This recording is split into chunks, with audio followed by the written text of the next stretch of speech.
आज हम लोग देखेंगे उत्प्रेरक के बारे में कि उत्प्रेरक क्या होता है, उसके बारे में उत्प्रेरक का वर्गीकरण देखेंगे। ठीक है, तो सबसे पहले उत्प्रेरक जो होता है बर्जीलियस के अनुसार, बर्जीलियस नामक वैज्ञानिक है, उनके अनुसार क्या कहता है, जिन्होंने 1835 में दिया।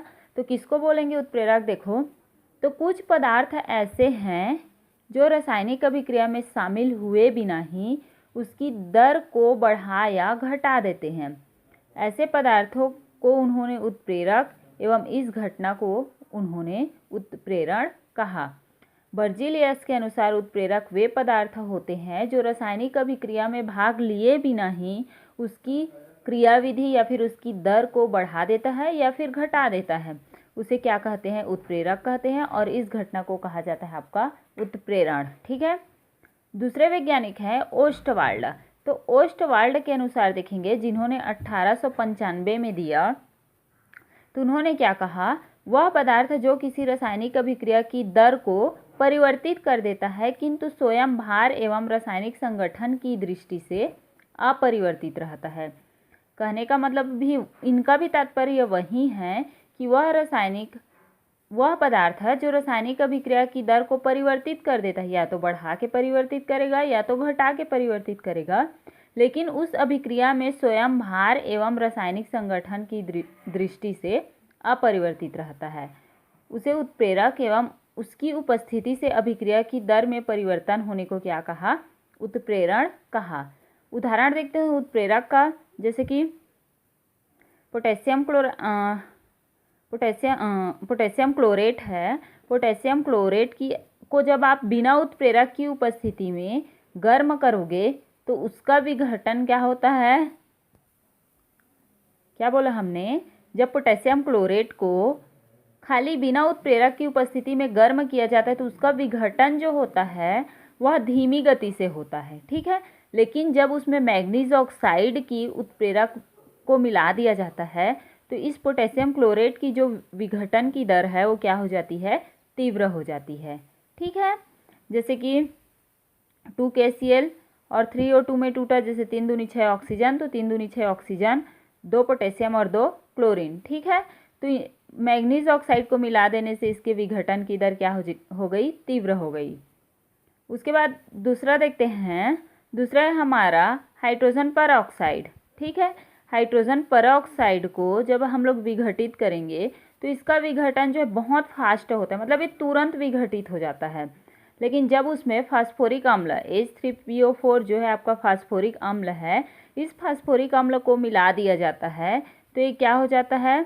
धीमी हो जाता है। इसके विघटन की जो दर है वो क्या हो जाएगी? धीमी हो जाएगी। ठीक है, उसके बाद देखेंगे हम लोग उत्प्रेरकों का वर्गीकरण। तो उत्प्रेरक का वर्गीकरण में पहला देखेंगे धनात्मक उत्प्रेरक। तो धनात्मक उत्प्रेरक क्या होता है देखते हैं। किसी पदार्थ की उपस्थिति से यदि रासायनिक अभिक्रिया की दर बढ़ जाती है, किसी पदार्थ की उपस्थिति से यदि रासायनिक अभिक्रिया की दर बढ़ जाती है तो इस घटना को धनात्मक उत्प्रेरण एवं ऐसे पदार्थ को धनात्मक उत्प्रेरक कहते हैं।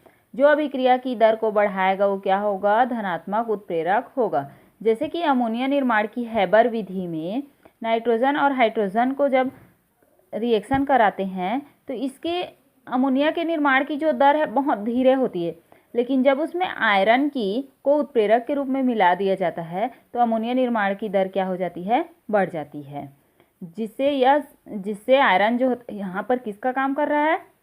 धनात्मक उत्प्रेरक का। ठीक है, दूसरा देखते हैं ऋणात्मक उत्प्रेरक।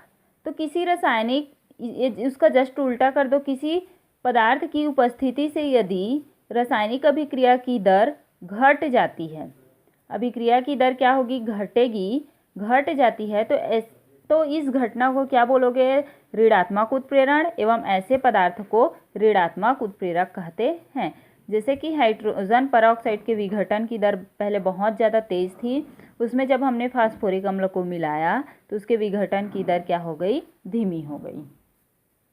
ठीक है, उसके बाद देखते हैं अगला स्व उत्प्रेरक। स्व उत्प्रेरक क्या होता है देखते हैं। किसी रासायनिक अभिक्रिया के दौरान बना कोई उत्पाद जब उस अभिक्रिया के लिए उत्प्रेरक का कार्य करेगा, मतलब स्वयं ही उत्प्रेरक का काम करता है, तो इस घटना को स्व उत्प्रेरक एवं ऐसे उत्पाद को उत्प्रेरक कहते हैं। जैसे कि क्या है, हमारा एसीटेट है, एथिल एसीटेट है। जब इसको जल के साथ में अभिक्रिया कराया जाता है तो एक तो बनेगा एसिटिक अम्ल और दूसरा बनेगा एथिल एल्कोहल। अब इतना देखोगे तो यहाँ पर जो इसके विघटन की दर है वो पहले धीरे धीरे चलते रहती है, फिर अचानक से क्या होता है, इसके विघटन की दर बढ़ जाती है। क्यों? क्योंकि वहाँ पर बना हुआ जो आपका एसिटिक अम्ल है वह स्व उत्प्रेरक का काम करता है, मतलब इस अभिक्रिया में यह उत्प्रेरक के समान क्या करेगा, काम करना शुरू कर देता है। तो ऐसे पदार्थ को स्व उत्प्रेरक कहते हैं। प्रेरित उत्प्रेरक जो किसी रासायनिक अभिक्रिया की दर को बढ़ाने के लिए प्रेरित करेगा, ऐसे उत्प्रेरक को कहेंगे हम लोग प्रेरित उत्प्रेरक।